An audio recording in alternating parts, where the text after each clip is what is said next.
Welcome to Holly's Pandorium, featuring your host, psychic medium Holly Jordan.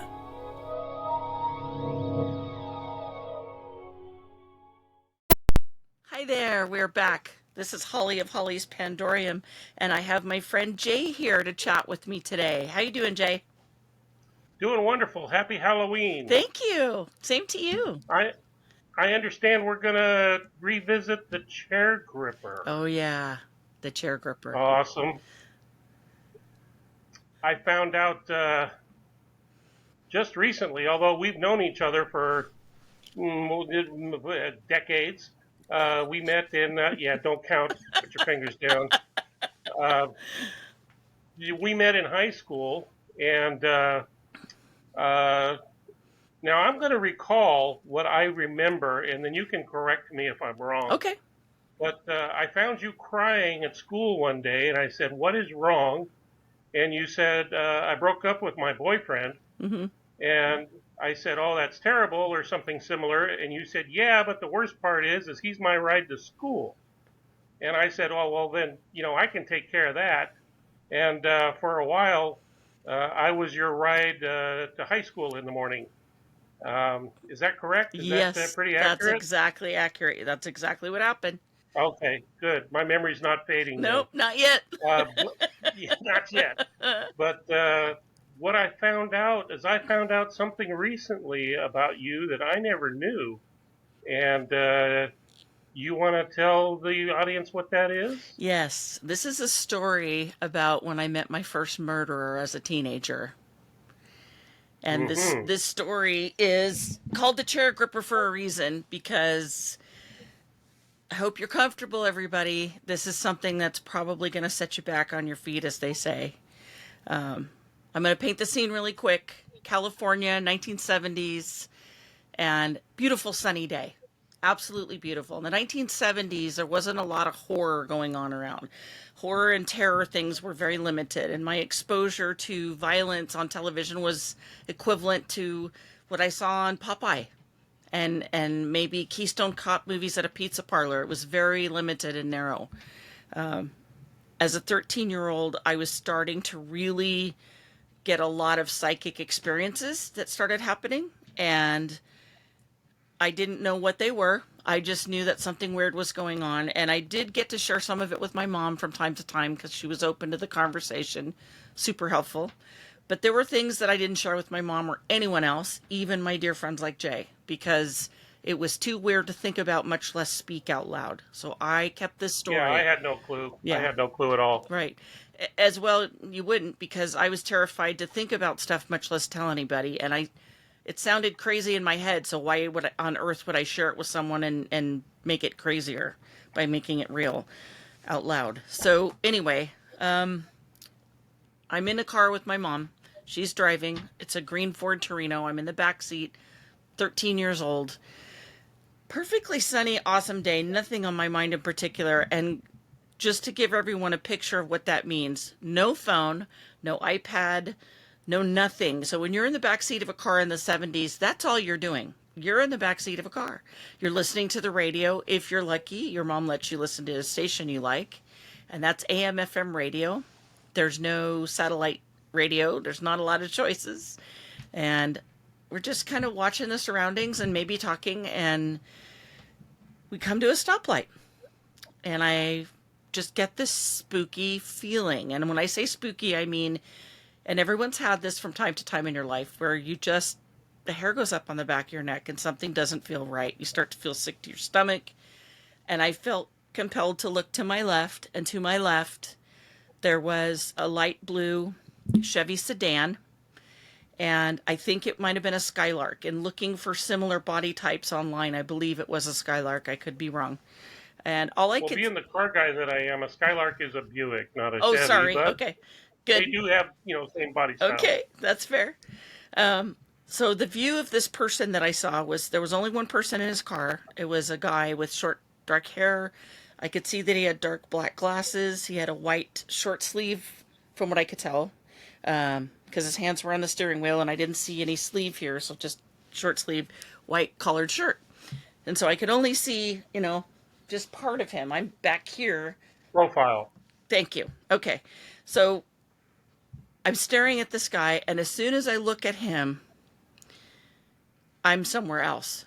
I'm launched, and I'm in someone's bedroom, and somebody's tied up on the floor, and they're crying. It's a blonde-haired lady, and she's sweating. She has blood on her. Her hands are tied, and her wrists are very bloody and bruised. And she's sobbing, and she's begging for her life. And I can smell her. I can smell urine. I can smell blood. I can smell fear. I can feel fear. And it's permeating me like I was experiencing it with her. I wasn't her. So would you consider this a vision, or would you consider this like an astral projection? It was an astral How projection. would you? It was an astral. I think so Yeah. too. I think so too. So, and I see this guy who's in the car is in this experience, and he's the one creating her fear. I knew that much. But I couldn't figure out why she was begging for her life. That didn't make any sense to me. And I closed my eyes and shook my head and thought, nope, I don't know what this is, but nope. But something drew me back to staring at him. And so I did it again. I looked over at him, and then I saw a man. And I saw he was taller. He had a blue shirt on, and he was begging for his life also, separate from the woman, another location, begging for his life, and said, I have a family, please don't kill me. And again, this guy was in the room with them. I was like observing what they were doing. And the guy, the murderer guy, who was the same person that was in the car, he was really thriving. I could feel him drawing this incredible excitement and this weird energy that he was absolutely enjoying. It was almost like I was connected to his soul energy and the victims at the same time. I could feel both of them. And the bad guy was so excited. He had this sense of power, and I didn't understand it. It didn't make any sense to me. Why does he... Yeah, euphoria. What was that? Why was he... This person's miserable. Why isn't he empathetic? There was no empathy at all. That shocked me, number one. And why, why was he holding some power over them? Why were they bad to him? I mean, nothing in my 13-year-old brain, the scene didn't make sense. Why I could see it didn't make sense. I was going into shock. And so I kind of froze, and I curled up in the back of my mom's car, literally curled up in the fetal position and kind of covered my head and hid behind my mom's seat instinctively, and then I thought, wait a minute, I'm imagining this. This can't be real. I looked in the rearview mirror. My mom had not looked anywhere. She was unaffected by what was going on. And then I thought, wait a minute, this is not real. I kept telling myself, this isn't real. And I looked outside and I peeked my head up a little bit. Nobody else is turning their head. Nobody else is looking out the window. It's just me. Why? And then, boom, I'm right back there again. And there's another person. And this time, I see something that made me want to throw up. I saw what looked like wire and these handles, and I saw the bad guy pulling it through another man's neck and decapitating him. Oh, my Lord.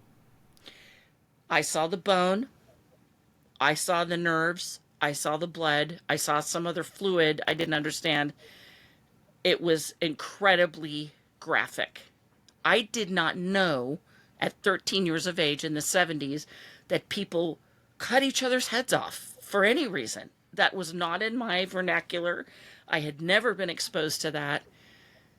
And that's when I started to feel like I was going to throw up. Well, you said that this was in the 70s, but how old do you think you were when you saw this? I was for the first 13. time? 13, okay. So just turned Right. teenage. Yep. And I thought, none of that just stunned me because I was like watching a movie. It was in full. That's the other thing I should explain to anybody listening or watching. What I saw looked like a movie to me. It was incredibly real. It was like being in a movie that I didn't understand. I didn't know who. Well, yeah, it sounds like you were in the movie rather than watching the movie. Correct.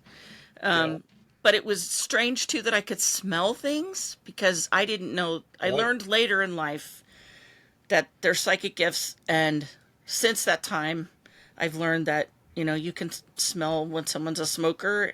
When a ghost visits that's a smoker, you can smell cologne. All these things happen. But getting back to my story, I witnessed this guy killing people, several people, and I didn't know how to handle it. I couldn't express what was happening to me. But this one particular woman, the first woman that I saw, at one point in time, I was right in front of her. And she looked at me. And all I can imagine is that I was like standing in front of the murderer because it felt like she was looking at my face. And she said, "Save me. Save me." And I thought, what do you mean? How can I possibly help you? I don't understand. How can I help you? And I just felt helpless and freaked out. What the hell was happening? And again, ooh, covered up and kept looking at my mom, and I couldn't take it anymore. It was too much. And so I tried curling up in a ball again, but by this time it was too late. I could not get away from what I was seeing or hearing or smelling. I was very connected to what was going on. And I tried to look one more time, and then the thought occurred to me, what if this person turns around and looks at me and acknowledges that I'm staring at him? Then I began to feel terror for myself. I had been feeling other people's terror, and I had been shocked and confused up until that point. But at this point, I'm numb with fear. I'm becoming paralyzed, and I'm in shock. I didn't know what the hell I saw. I didn't understand it. And it seemed to really flood at me. It wasn't like a little bit of information. It was all this event happening in front of me. And it was like, people are dying. People are dying right in front of me. What is going on?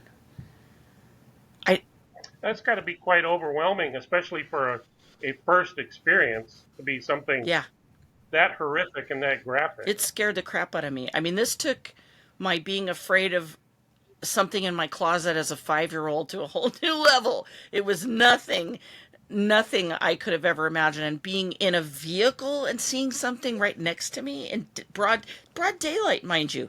I should have mentioned that. This wasn't at night, you guys. This was not on Halloween. Right. This was not, I wasn't asleep dreaming. This was wide awake, broad daylight, in a car with my mom, driving. Yeah, the stoplight. So think about it. Stoplights are not very fast. A lot happened in a couple of minutes. The car moved, and my mom kind of brought me out of it just by saying, "Hey, do you want to stop and get some ice cream?" And normally, a normal 13-year-old would say, "Heck yeah, let's go." And all I could think to say was, "I don't feel good, Mom. I want to just go home." And she said, "Are you okay?" And I said, "I just don't feel good." And luckily for me, I had had allergies growing up. So she was used to me saying, "I don't feel good sometimes." It wasn't alarming to her, to give my mom credit, because she was very incredible as a mom. So she normally would have picked up right away, something's wrong. And I lied. I could not bring myself to process. It took me 3 years to process what I saw. And the creepy part of it is it stayed with me even more. I didn't know who this guy was. I never did figure out anything more about him. And at some point in my life, I think I would like to know, did he ever get caught? And try to track missing people from, I don't know. It could take me years to figure it out, but I don't know that it would do any good. So this is the weird dilemma of being a psychic medium, is there are times that I see and hear things that I can't do anything about. Well, not only that, but like you said earlier, who can you trust to tell who would believe you, especially in the 1970s? Right. As a 13-year-old girl, what are you going to do? You're going to call the police department and say what you just said, and they would laugh you out of the building. Absolutely. And Uh, rightfully so. and nobody would follow up on it because you're just a little 13-year-old girl walking in Right. there who had a bad dream or Right. something. And lying to your mom as a 13-year-old girl is that's a tough age, and people are self-conscious, and it's easier to not tell the truth than to try to explain what you experience. It's just easier to say, yeah, I don't feel good, I'd rather go home, because that's a nice safe Right. place. So not not it's understandable to do that. So And even yeah, I get you yeah, completely. even today, so here's the funny part about this is that even in today's world, so I've helped police a little bit as a psychic from time to time.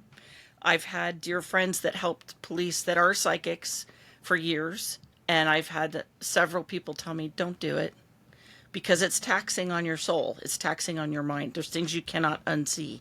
To this day, as a person in my 50s, this happened when I was 13. It's still vivid in my mind. And do I think about it all the time? No, thank God I do not. If there was anything I thought I could do for these people, I certainly would. And if there was a way for me at my age to track it, I mean, there were years that I don't remember recalling the memory, but it floats in and out from time to time. And it makes me think, well, maybe someday I can help figure something out and maybe give somebody some closure. And I say that only because I'm not a great detective. I'm not a police person, but I remember their faces. Their faces are as real to me as yours and mine right now. And so I believe if I saw that woman, especially the woman's face, I saw her face so many times in my connection that I had, it was very, very real to me. And I don't want anyone to feel like that. I don't want anyone to feel that kind of terror and that kind of fear and that kind of earth shattering awareness. And I cannot explain to anybody what it's like to feel each person one at a time, like the man feeling the sense of knowing he was going to die. They all knew. Each one of his victims had a realization, coming to Jesus moment, as it is called by some. They weren't going to make it out. This was it. The last person they were going to see was this murderer. Yeah, they had a complete acceptance. But it's terrifying. That's a terrifying thought. That's incredible. And paralleling that incredible realization was, here's this creepy guy and he's elated and full of energy and Euphoric. having a completely different experience. And it was so bizarre as a kid to experience both of that going on at one time. That was intense. And I can tell you that that's draining. When I link into things like that, like I've done something called remote viewing, which is kind Sure. of like going somewhere inadvertently and kind of leaving your body for a moment or two, or longer. It's different because you're still in your body, but you're not. It's like you're in two places at once, so to speak. And everything is as real as any other time of normal human life, breathing and experiencing. It's not any different. You smell, you sense. Well, it's like you're an invisible observer. Yes, exactly. Yeah. And can I do it all the time? No, I cannot. Do I want to do it? Not typically. When I was 15, on the El Camino Real, I think it was, is where I actually went to Right. a class. And it was, I can't think of the name of it. It's now called I think the San Jose Psychic Institute, I believe. But I could be wrong about that. But there was a metaphysics class that was taught, and the gentleman who ran the class had come up with a program for mind control, and he called it a metaphysics class, and it was taught to people that went to Alcoholics Anonymous and the Veterans Administration, and it was literally just to help people understand and process how their minds worked. The brain has been called or likened to that of a drunken monkey, that our brains are kind of all the time. And what this whole concept was to help people kind of wrangle their thoughts and hone in on a better way to sort them out. And I can tell you that in that class, I learned a lot. And one of the things I learned was teleporting my mind to places and seeing things. One of the first things we did in class was visit some lady out of state. All we had was her first name. This is before the internet, gang. There was no internet. I had no cell phone at 15 still. That didn't exist. And all I had was this lady's name. And we each were given this. There was a class of like 9 or 10 people. One of my friends, Julie, and myself were there, and there was a lot of adults, and we each had a piece of paper and a pen. And the teacher said, okay, this is the woman's name. At 7:20 p.m. right now, she's in, let's say, Albuquerque, New Mexico, or Wisconsin, wherever she was. I don't remember. Tell me what she's doing right now. And he had taught us an exercise to help us kind of concentrate and focus, and then go where she was and write down our impressions. And I was blown away, and I thought, oh, I can go places in my mind. Wow. But at a young age, at that age, it was like I'd already done that without consent, without choice. So it was, whew, I can stop this. I can control this. After that experience in the car, let me jump back to the chair gripper portion of this. I saw things scary for years. For a period of 2 years, from the time I was 13 till I was 15, I was scared every day. So I didn't always, every single day. I did not always see the whole event, but I kept seeing the blonde lady's face and her begging me to help her.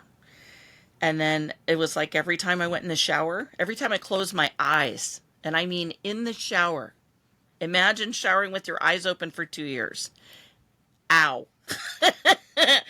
It makes poking your eyeballs with mascara pale by comparison. It was bad. Well, I've never had that problem, so I wouldn't know. Yeah, But it seems like they had a pretty good grip on they you, did. the last 2 They did. years. And so the class, when it became available, I was really hoping that I would learn to shut it off, because I was bombarded by things that I didn't want to know more than I want to admit. And it became sickening to be so connected. And what he kind of taught us is that being aware of the universe and being aware of things around us is like being an antenna. And when your antenna's up, you pick up on whatever's nearby if you're not careful. And so he taught us that, they say we only use 10% of our brains. I'm not so sure about that. I think it changes and shifts as we're awake and asleep in different states of mind. But I believe that everyone has the ability to do what I do. I think that we talk ourselves out of it as we're growing up, because we're taught that these things aren't real and we're taught not to believe. But I do think that people have intuition, and it's for a good reason. I think it helps us. I think it's part of our survival skills to be aware of things that are dangerous. And so my danger antenna was up. And I think that's why I picked up on that guy. Maybe. I don't know. I mean, I would love to hear what listeners and viewers of this think about, what do you think that is? When you pick up on something scary like that and see a movie in front of your face that you can't explain, what is that? For me, it was my psychic gifts popping open and becoming more intense than what they'd ever been. Yeah, you were basically blooming with your psychic Yeah, gifts. The antenna or the gut feeling or the small voice in your mind. Soldiers call it their combat antenna. yeah, That whispers to them, or they get a yep, feeling, or their legs will shake for no reason. And these things, when they have impending right. danger. Um, so yeah, It's instinct. I believe it's instinct. that's it's the antenna that's trying to talk to you and tell you that something's not right, or you're open to your psychic experiences or visions or astral projection. Uh, Yeah, and I agree with you. I concur that the mind does shift, different aspects of the brain as needed. Blind people, will use the audio, the visual portion of their brain to increase their Yeah. hearing. So they can turn off and switch and move around. So yeah, I agree with you on that. Yeah. It's the good thing about it is that taking some training, I learned that my gifts were good and that they were for a purpose and that I could rein them in and turn them on and off. I also learned that I can't turn them off for very long because it actually makes me physically sick, which I don't think most people know about psychics or mediums. People that have these gifts, if you don't use them and you're feeling lousy, guess what? You need to meditate and you need to open yourself up and let the universe work with you. It's trying to talk to you, it's trying to tell you stuff. Listen. It's all for your good and it's not for bad. And I think if I can do anything, I'm going to keep repeating this in this podcast. Please, as a public service message to everyone, listen to kids. Please listen to kids. If they are telling you that something scares them, I know kids have imaginations. I was a kid, I remember, and I've had children of my own. I'm a grandma now. You never know. Be open-minded. Be aware.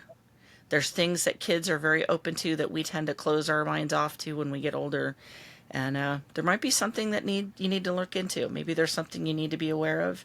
In my case, I learned throughout my life that when I had a bad feeling, it could be something as nondescript and obtuse as you come out of the grocery store, you're on your way home, and something says, "Don't go home yet." So you don't. You drive around the block until that feeling goes away. Then you go home. It sounds silly, but that happened to me once. And down the road, I learned, and this is a terrible story to share, but I'm going to share it for the point of making it ring into people's lives. One of my neighbors had become a murderer and had murdered one of my other neighbors. When was this? Was this during the same No, time this period was or in the more 90s. recent? In the 90s, okay. And I ended up waiting, and I got a phone call. This is before I didn't have a cell phone at this time. I was at a local swimming hole, a public pool, I should say, a public pool. And I got a call from this young lady who was my neighbor. And she said, "Please come home. My boyfriend's been shot." And I had had this feeling not to go home. And when she called me, I had my spouse and my kids. We had all ridden our bikes to this pool. And I stayed there as long as I could. And they said, "You want to go home?" And I said, "Nope, let's stay." And then the phone call came. And I said, "Okay, I got to go. You guys stay." And I rode my bike as fast as I could down the road home. And one of our other neighbors had taken a Dillinger 2-shot and shot him 3 times. So he had to stop and reload. It was awful. And almost 2 years later, I had to go to court and testify on that case. And it was graphic and awful. But I can tell you that I went through that several times in my life. I've had gut feelings about stuff. Sometimes I never learn what it is. There are times I never know why I have that feeling, but I have learned to not doubt it and not respond. If I feel funny, people, trust your gut. If you have a teeny, even that, and trust me, and when I say this, it's the tiny small voice. Our world is so stinking Yes. loud. We have radio going, TV going all the time, and our spirit guides are struggling to try and get our attention sometimes. It's the still small voice. Take a moment before you go to sleep at night and just be. Turn everything off. You know how they recommend from professionals to, turn blue screen, la la la, whatever. Take your phone out of your bedroom, whatever. Think of it this way.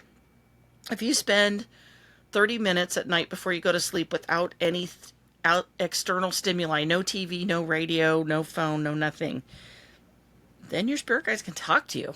That's when they can kind of relay stuff or at least help you understand your day better. The world is not an easy place to live in. Living is difficult. We have wonderful moments and we have challenging moments. We all have spirit guides. Have I seen everybody's spirit guide that I've talked to? No, I have not. But I do believe that we all have spirit guides. They're not necessarily people we've ever known. In fact, I believe that we get assigned other spirits that don't necessarily know us but know our family because they can be more objective and help us. I feel like I've worn out about 3 or 4 of Well, them we by do get now. cycles of them. Sometimes we get some added or moved. Yeah, it's like tag team. You're it. I'm done. I'm out of here. I get that. So yeah, yeah. Well, did I tell you my story of guardian angelship when I No, was a let's hear kid? it. Oh, you're gonna love this. It's a real Okay. short story. One of my favorite. I was a latchkey kid back when I was growing up, and for the audience who doesn't know what that is basically back in the '60s. Usually, your mom was, a homemaker, and it was rare to have both parents True. work. And my parents both had professional jobs and were at work, and I got out of school around 3 o'clock, and I had a key that I would hang around my neck with a piece of rawhide, and I would let myself in. Now I was an only child, so I didn't have any supervision, and so my parents used to leave me a list of chores to do before they got home to kind of keep me busy and out of Right. trouble. But as a kid of 8, 9 years old, I'd kind of half-ass all my chores and then I'd Right. go play. And one of my favorite things to do was to climb the tree in the backyard, as young kids are Right. prone to do. And I like to climb high enough to where I could see over the roof Oh, of the sure. house and overlook the neighborhood. Because back in San Jose in the days, there were still lots of Oh, yeah. It was orchards, beautiful. and 1 block over from my house was a big apricot orchard, I Right. believe it was. Uh, and so I'd climb up in the tree as high as I could go, and overlook my kingdom, and enjoy the breeze up there and that sort of thing. And I happened to be standing on a limb, and I wasn't holding on to any limbs, but I had my hand flat against the trunk of the Okay. tree because the trunk was so wide I couldn't, Right. like Of grip course. it. But I just had my hand there for balance, and I was standing on a limb, and I slipped and fell. Oh, Now, when I say I slipped and fell, I fell forward, and I fell forward to a degree to where there was no right. turning back. I could see the ground coming at me, and all of a sudden I felt a hand on the back of my shirt that literally yanked me back upright, at which point in a millisecond I hugged the trunk of that tree and then promptly shimmied down the tree and panting and trying to say, what the heck just Right. happened? Because when I say I fell, I mean I was going face Oh, first off that limb, no limb in sight for right. me to grab. I was, I won't say horizontal, but I was past the point of recovering, and I literally felt a human hand grab my shirt and jerk me And how back tall was upright. that tree? Do you Oh, guess? well, it was a fruitless mulberry tree, and I would guess it was probably 60 feet Okay. high, and I was toward the Yeah. top. I was as high as I could go and comfortably depend upon the limb holding my Right. weight at the time. So I was as high as I would dare go for fear of standing on a limb and breaking it off. So I was probably 50 feet Easily. off the ground, 40, Yes. For 50. for anyone that doesn't know, that's not familiar with the area, we're in the Pacific Northwest, and that's California and Oregon and Washington and a few other states of this area. And we have a lot of trees, and many of them are enormous. The pictures that you see of our areas plural, there's lots of different types of trees. There's oak trees, redwood trees, evergreen trees of all varieties, and even fruit trees that are massive. They're huge. And this is one of those things where, I had a nephew that fell out of a tree in Oregon, 40 feet, broke his leg, broke his arm. I mean, it was a huge fall. He was 7 years old, should have never been up that high, but it was, when you're a kid, you're quick and you think you're invincible and you climb and you do. And he's very fortunate. We're all fortunate that it wasn't worse, but it scared the beans out of all of us. Yeah.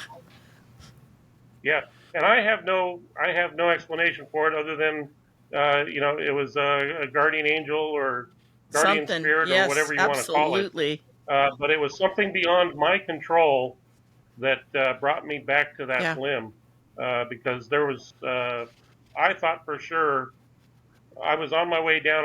And the first thought that came to my head is, "Oh my God, this is Right. gonna hurt." Um, because I was looking at the ground I coming bet. at me, and yeah, amazing. So that was the first time I've had that experience. And talking about the still small voice, I'll tell you another Okay. little quick one. High school, in my car, the weekend, I got the car full of fellow students, and we're going down the road, and some conflict with three boys in the car next door, and we come to the stoplight, and one of the guys, Howard, decides that he's going to jump out of the car and kick their butts. And something told me that that was not a good idea. And normally I'm not one to shy away Right. from conflict, but I said, Howard, get back Yeah. in the car. And he stopped him in his tracks. He was halfway out the door and half still in the car. And I said, Howard, get back in the car. And he's like, why? And I said, I'm telling you, get Right. back in the car. And these guys had a look on their face and a weird little smile. I won't even call it a smile. It was I don't know. It was A just grimace. a Right. Okay. look. A grimace Yes. is a good word for it. They had just a twinkle in their eye and a little bit of a grimace, like they knew something Yep, they we probably didn't did. know. And a little voice said, if he gets out of the car, it's going to be a very, very Okay. bad night. And I finally got Howard to get in the car, and we bugged out of the area. And he said, "Why did you tell me?" And I said, "I just Right. had a feeling." I says, "I don't know what it is." To this day, I don't know. They might have had a gun. They might have had a big Bowie knife. There was it was just a Right. feeling, but I think that little voice kept us out of having a very, very bad night that I night. bet. I bet. So I So I no have conclusions, no okay. confirmations. I have one more story I'll share in brief. That's a scary one too. Since Yeah, it's let's hear it. Halloween, we need a scary story. So Yes, happy I Halloween, know, everybody. yay. See, Halloween for me is fun because I'm spooky all year.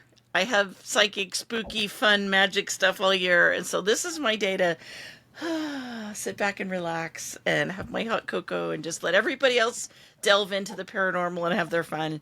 Um, but this was a story since I talked about my first murderer. This is going to be one of my first confrontations with a demon. Yeah. Ooh, So okay. I was 15. I had been through my training class, thank goodness. And my parents had built this really cool bedroom off the garage for my brother. And he had moved and out and grown up and whatnot. And so it was my turn to get the cool bedroom that's like a small apartment outside the house. It felt very grown up and awesome. And it was so cool. And I don't know, I might have been 16, possibly. I'm not sure. Yep, I was because I had my Camaro. That's how I know. Okay. Anyway, so I'd gone to bed. I had this whole room to myself. I didn't have to share with my sister. I felt really super special. It was awesome. And I was just about to fall asleep. And to give everybody an image, it's just a bedroom, nothing fancy.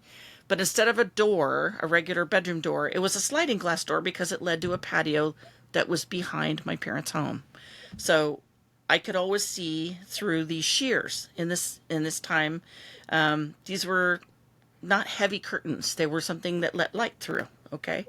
So as I'm laying in my bedroom, I'm on a regular full-size bed, typical girl's room. There's stuffed animals, comforter, la la la. It's relaxed. There's a turntable with a stereo over here. There's a little bathroom. I mean, it was awesome. And I had had a great day, and I was just laying in bed relaxing, just finally letting myself fall asleep. And all of a sudden, I felt something grab the sides of my head, and I was unable to move. I couldn't move my arms. I couldn't move my legs. I felt weight pressing on me, not on top of the front of me, but my arms and legs were immobilized. My head was immobilized. And all of a sudden, on both sides of my head, I heard these voices I had never heard before that kept repeating, say yes, say yes, say yes. And I'm like, no, whatever it is, no, no, no, no, absolutely no. And I thought, what the heck is going on? Why can't I move? And I started to feel alarmed, and I thought, nope, whatever it is, I'm not doing this. No. And they said, look. And I opened my eyes, and I saw a shadow, no shit, all the way to the top of the sliding glass door. I saw horns, and it was dark. It was bigger than my dad's shadow. It was bigger than my brother's shadow, and they didn't have horns. They didn't have hats with horns. I didn't know what the shit it was, but I felt completely paralyzed and terrified. But I knew it couldn't come in until I said yes. Well, yeah, that's got to be 7 feet Yeah. tall. I mean, Yeah, top of because a it was an sliding glass 8-foot door. It was big. It was at the So it was at the so top it's of the 8 door, feet. and I could just see the horns. And I Okay. thought I couldn't see colors. It was through these shears, and that had a pattern, but there was an outside patio light on. I always left it on, and I could see the outline of it, and it was massive, and it had 2 legs, so it was bipedal. But the presence was intense, and the pressure on my head was intense, and the repeating, say yes, say yes, say yes. And I started to sweat and started to feel complete terror. And I remember I started to want to cry, and something, I'm going to say spirit guide, something said, you're in charge. You say no. Did they feel like human hands on your It just head, pressure. or was it just pressure? Just pressure. Just Just pressure. pressure. And I couldn't, I tried to turn and look, couldn't move my head left or right. I couldn't move. And that's partly what scared me, because I started to feel like I didn't have a choice, and I knew that was wrong. I knew instinctively that was wrong.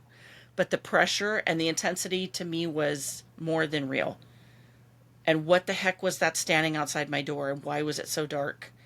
I had no phone. I couldn't call my mom. I couldn't move. I started to panic. Well, you were paralyzed. You couldn't have Exactly, made a but it phone was like call all of anyway, the things so. I thought of what can I do seemed like nothing was possible. And then some of my training kicked in, and my feelings shifted, and I realized no. And I just kept saying, no, get out of here, no, get out of here, no, get out of here. And I was angry, and that changed the mood. And suddenly, I could sit up. And I looked, and the shadow was gone. I never dressed so fast in my entire life. I don't think I've ever dressed and put my clothes on as fast as I did that night. I got my clothes on. I ran into the back of the house and sat down and watched TV with my mom on the floor. And she's like, I thought you were going to bed. I went, I was. And Oh you still no. hadn't Oh told no, your no. mom about And anything then I yet? said, I'm going to Nope. call Julie. And so this is where it gets really interesting. So hang on. It gets better. Oh yeah. Okay, So I gripping my called chair. Julie, who I'd gone to the class with, gripping. and I said, Julie, ask your mom and dad if I can spend the night tonight. I got to get out of here. Something happened. She said, what? And I said, just do it. And so she did. And I said, hey, Mom, can I go to Julie's for the night? Sure. Had no reason to think anything was weird. I grabbed my purse, I grabbed my keys, and I drove my Camaro carefully out of the driveway to not cause suspicion. And I bolted for Julie's because I couldn't get out of the house fast enough. And what was interesting is I knew my mom was okay.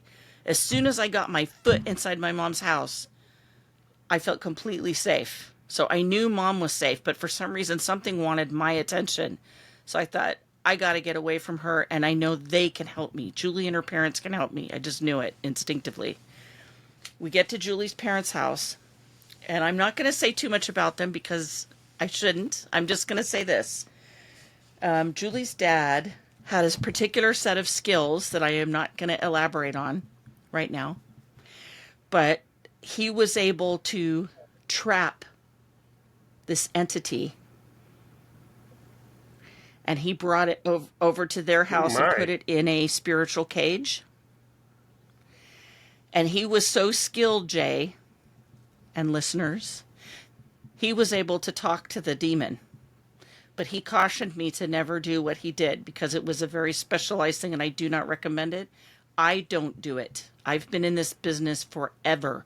I do not talk to demons. This is a very special person with a particular set of skills that can handle this situation.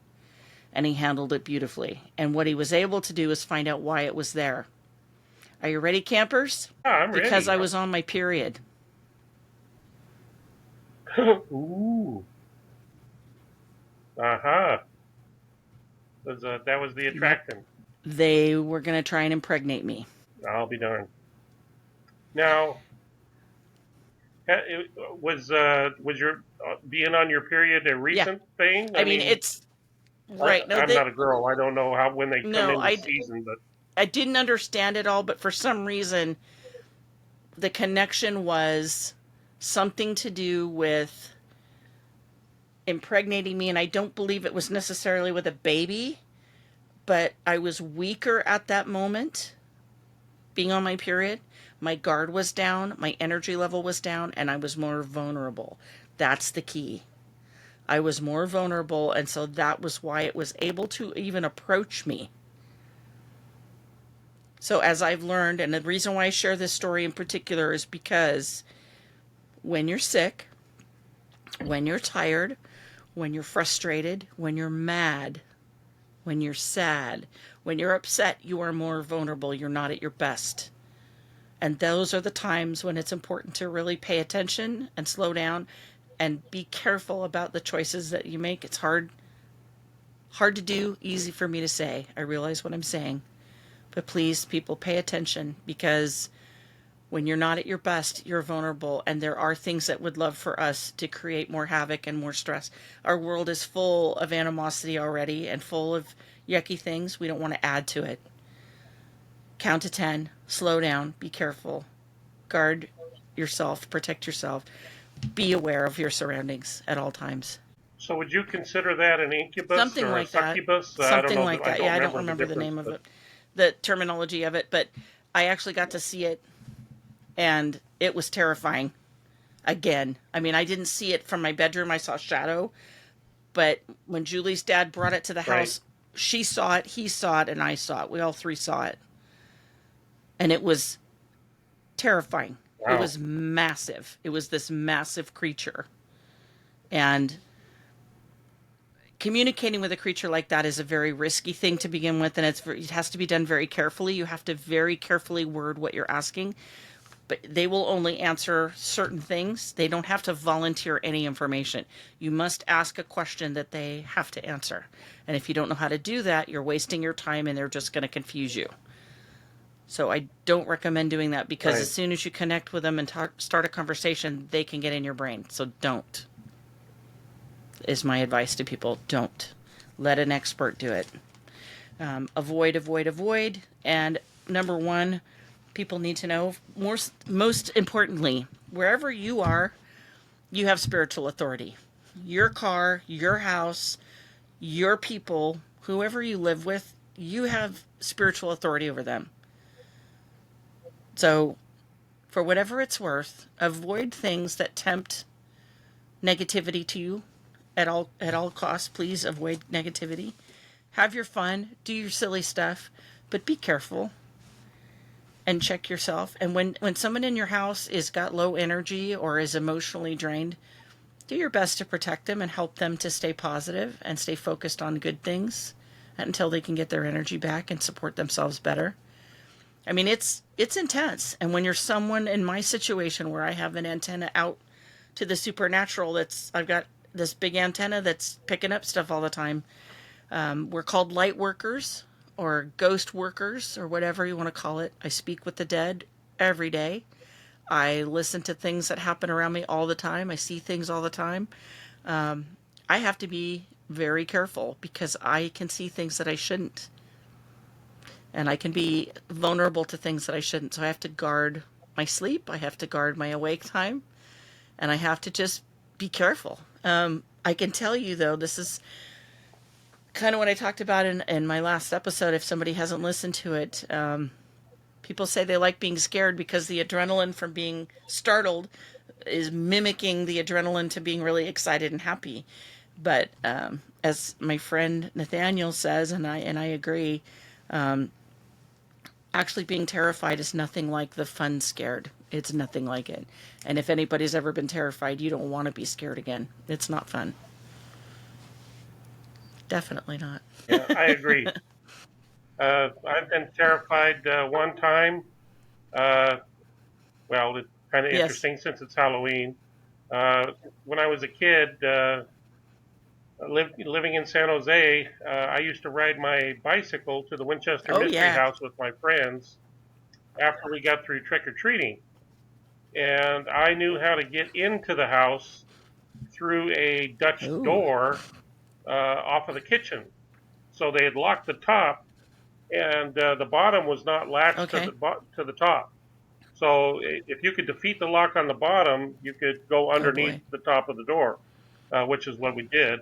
And we used to play hide and seek in the Winchester Oh my Mystery gosh, House every Jay. Halloween after trick or treating. And the most terrified I have ever been, and for those that don't know, the Winchester Mystery, Sarah Winchester was told by a medium that in order to pacify the ghosts of all the people that were killed by the Winchester rifle, who was company was owned by her husband, who had passed away, that she had to continually build on the house 24 hours a day because the sound of the hammering and sawing would confuse Oh the my. spirits. And so she, 24 hours a day for I don't know how many years, built on the house, no plans, whatever popped into her head, they would make it so. During the 1906 earthquake, the third story of the building fell down and was never rebuilt. But it's still a Yes. massive, massive place. Stairways that go to nowhere, doors that open into glass ceilings that overlook the kitchen. It just no rhyme or Right. reason to a lot of the rooms. And again, it's just massive. And here we are. We were probably about the same age as Right. you, about 13. And I was somewhere in the house, and the batteries on my Oh flashlight went out. no. And I was in Oh boy. pitch black. Pitch black. Can't see anything. And was literally reduced to finding a wall and feeling along the wall until I found a doorway. And then, have Wow. no idea where I am, have no idea where to go in this Oh yeah. Heck acres yeah. of It's big huge. house. And I finally was able to work my way to an outside wall Okay. where there was a window. And I looked out the window to get my bearings. Okay, now I know where I am. And then literally feel my way back to the kitchen to where I could get out. And I was absolutely horrified, absolutely terrified, and was soaking wet like I had been Yeah. dunked in a pool by the time I got out. I had lost so much sweat from Oh just being wow. horrified, terrified, hyperventilating, and just knowing I was going to die. Wasn't worried about ghosts. I was worried about falling from Yeah.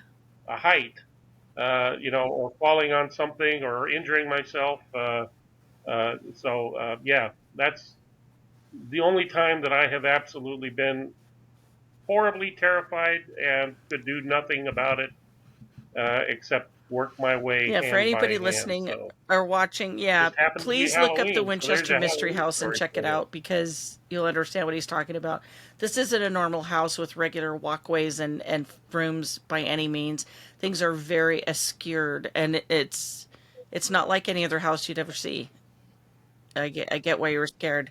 Well, and this was back in the 70s when the original family Right, member still owned the house and had put zero money into it. It's nice and restored now. right, It's beautiful. Everything's painted and restored. Back then, it was literally looking like a right. haunted house. There was, statues in the front and wrought iron, Yep. and the paint was peeling off the walls.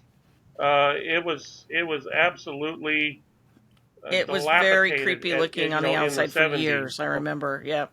Yes, yes. Absolutely. Yep. Now it's beautiful. Now it's Absolutely. gorgeous.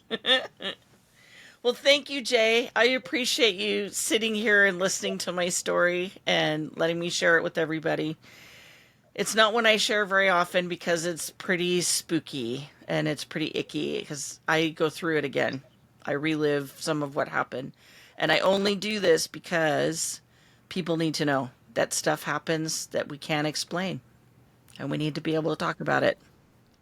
Well, we've been friends a long time, and I Yes, of thank you very course. much for sharing. And I'm glad to be a part of the chair gripper story in some That's small awesome. part. Well, again, happy Halloween to So everybody. happy Yes. Halloween! Thank you all for joining us. And definitely come see us again. There's lots more stories coming. We appreciate everyone that's listening and watching, and all of the feedback is amazing. If you have a story you'd like to share, please get a hold of me. I'm here to listen. Thank you, and good night. Thank you for listening to Holly's Pandorium. If you have stories to share, you can find me on hollyspandorium.com, Facebook, Instagram, and YouTube. You can also listen on Spotify and our wonderful Metal Cross Radio at radioking.com. Thanks again for listening.